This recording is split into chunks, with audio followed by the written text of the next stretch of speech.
마가복음 9장. 예수께서 이렇게 쐐기를 박으셨다. 이것은 믿을 수 없는 훗날의 이야기가 아니다. 여기 서 있는 너희 가운데 그렇게 되는 것을 볼 사람들도 있다. 그들은 하나님의 나라가 위엄 있게 임하는 것을 볼 것이다. 영광 가운데 계신 예수. 엿새 후에 그들 가운데 세 사람이 정말 그것을 보았다. 예수께서 베드로와 야고보와 요한을 데리고 높은 산에 올라가셨다. 그리고 그들 눈앞에서 그분의 모습이 완전히 변했다. 그분의 옷은 아무리 표백해도 더 하얘질 수 없을 만큼 반짝반짝 빛났다. 엘리야와 모세가 함께 나타나서 예수와 깊은 대화를 나누고 있었다. 베드로가 끼어들었다. 라삐님, 지금은 중대한 순간입니다. 기념비 셋을 세우는 것이 어떻겠습니까? 하나는 주님을 위해, 하나는 모세를 위해, 하나는 엘리야를 위해서 말입니다. 일행과 마찬가지로 눈앞의 광경에 놀란 베드로가 무심코 내뱉은 말이었다. 바로 그때 비처럼 환한 구름이 그들을 덮더니 구름 속 깊은 데서 한 음성이 들려왔다. 이는 내가 사랑으로 구별한 내 아들이다. 그의 말을 들어라. 잠시 후에 제자들이 눈을 비비며 주변을 둘러보니 오직 예수밖에 보이지 않았다. 산을 내려오면서 예수께서 그들에게 비밀을 지킬 것을 엄히 명하셨다. 너희가 본 것을 아무에게도 말하지 마라. 그러나 인자가 죽은 자들 가운데에서 살아난 뒤에는 말해도 좋다. 그들은 죽은 자들 가운데 살아난다는 것이 도대체 무슨 말인지 몰라 고개를 갸우뚱거렸다. 중간에 제자들이 물었다. 종교학자들은 왜 엘리야가 먼저 와야 한다고 말합니까? 예수께서 대답하셨다. 과연 엘리야가 먼저 와서 인자가 올 때를 위해 모든 것을 준비한다. 사람들이 이 엘리야를 업신여겼고 사람들이 인자도 똑같이 업신여길 것이다. 인자는 성경에 기록된 대로 심한 고난과 천대와 멸시를 받을 것이다. 기도가 아니고는 할 수 없다. 그들이 산을 내려와 다른 제자들에게 돌아오니 주위에 큰 무리가 보이고 종교학자들이 제자들에게 따져 묻고 있었다. 예수를 보자마자 무리 가운데 반가운 기운이 일었다. 사람들이 달려와서 그분을 맞이했다. 예수께서 물으셨다. 무슨 일이냐? 왜 이렇게 소란스러우냐? 무리 가운데 한 남자가 대답했다. 선생님, 귀신 때문에 말을 못하는 제 아들을 선생님께 데려왔습니다. 귀신이 사로잡을 때마다 아이가 바닥에 거꾸러져 입에 거품을 물고 이를 갈면서 막대기처럼 굳어집니다. 선생님의 제자들에게 구해주기를 바라고 말했지만 그들은 하지 못했습니다.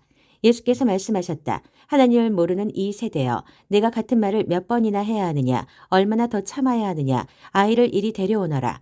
그들이 아이를 데려왔다. 귀신이 예수를 보고 아이에게 발작을 일으키게 하니 아이는 입에 거품을 물고 바닥에서 몸을 뒤틀었다. 예수께서 아이의 아버지에게 물으셨다. 이렇게 된 지 얼마나 되었느냐? 어려서부터 그랬습니다. 귀신이 아이를 죽이려고 불속이나 강물에 던진 것이 몇 번인지 모릅니다. 만일 하실 수 있으면 무엇이든 해주십시오. 불쌍히 여기셔서 저희를 도와주십시오. 예수께서 말씀하셨다. 만일이라니 믿는 사람에게 만일이란 없다. 모든 것이 가능하다. 그분의 입에서 말이 떨어지기가 무섭게 아이의 아버지가 부르짖었다. 제가 믿습니다. 의심하지 않도록 도와주십시오. 무리가 속속 모여드는 것을 보시고 예수께서 악한 귀신에게 명령하셨다.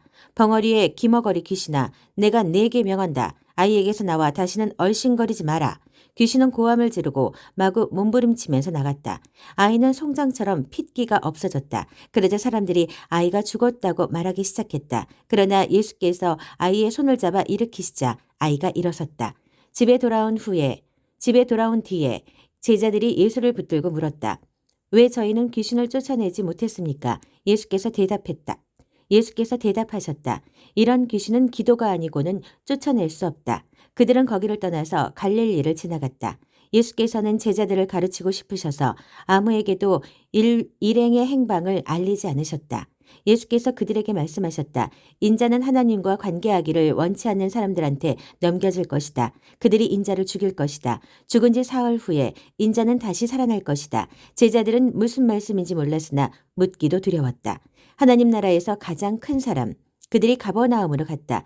예수께서 집에 계실 때에 제자들에게 물으셨다. 너희가 길에서 토론하던 것이 무엇이냐? 불안한 침묵만 흘렀다. 그들은 자기들 가운데에서 누가 가장 큰 사람인 줄을 두고 서로 입씨름을 벌였던 것이다. 예수께서 자리에 앉아 12 제자에게 말씀하셨다. 너희가 첫 자리를 원하느냐? 그렇다면 끝자리로 가거라. 모든 사람이 종이 되어라. 예수께서 방 한가운데에 어린아이 하나를 세우시고 아이를 품에 안으며 말씀하셨다.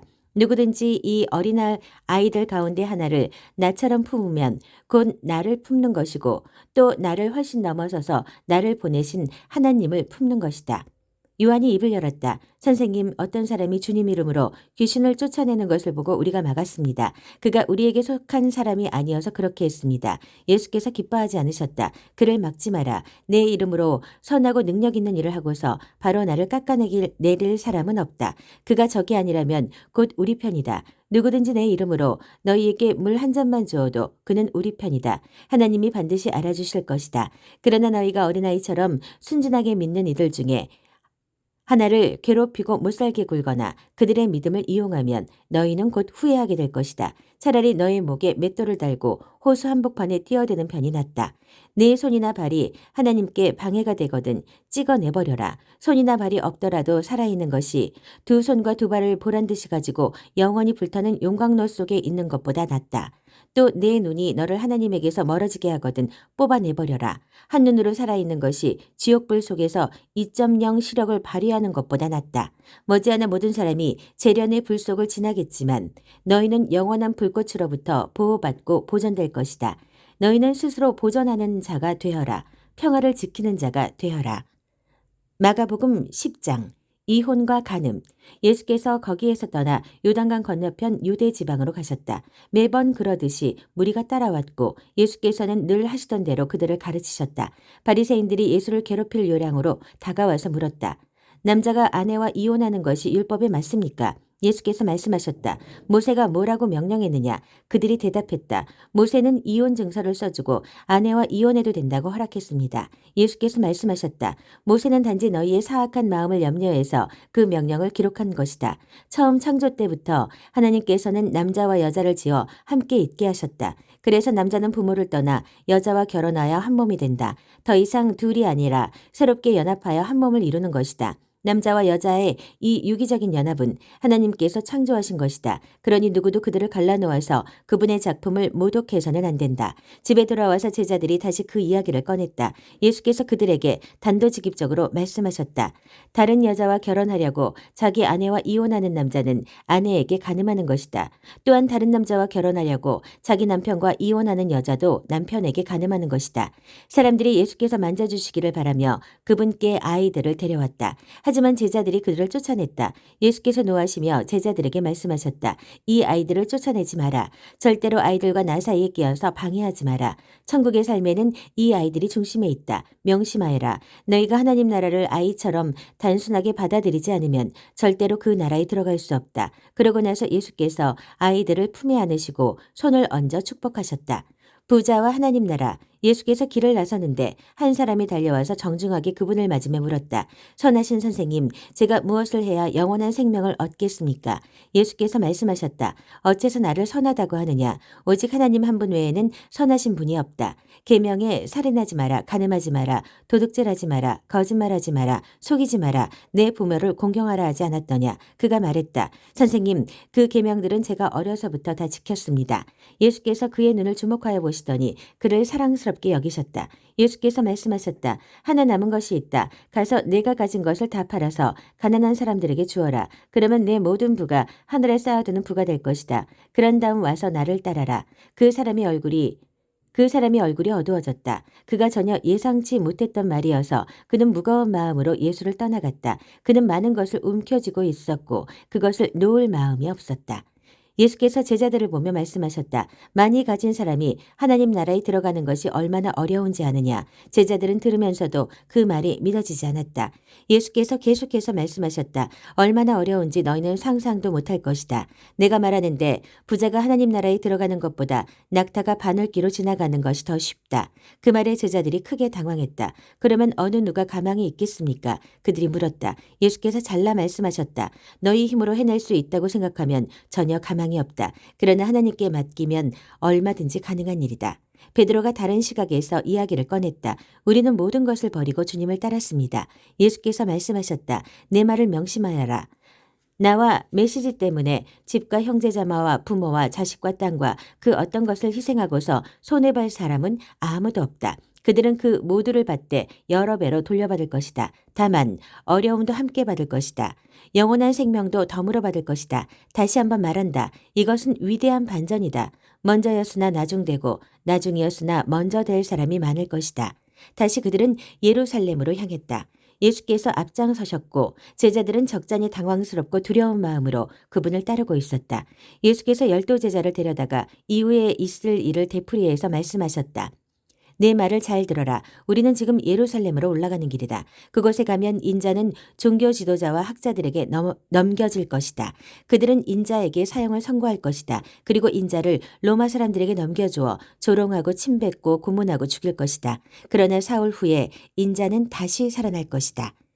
인자는 섬기러 왔다. 세베대의 두 아들인 야고보와 요한이 예수께 다가왔다. 선생님, 우리에게 꼭 해주셨으면 하는 일이 있습니다. 무엇이냐? 내가 할 만한 일인지 보자. 그들이 말했다. 주님께서 영광을 받으실 때 우리에게도 최고 영광의 자리를 주셔서 하나는 주님 오른편에 하나는 주님 왼편에 있게 해주십시오.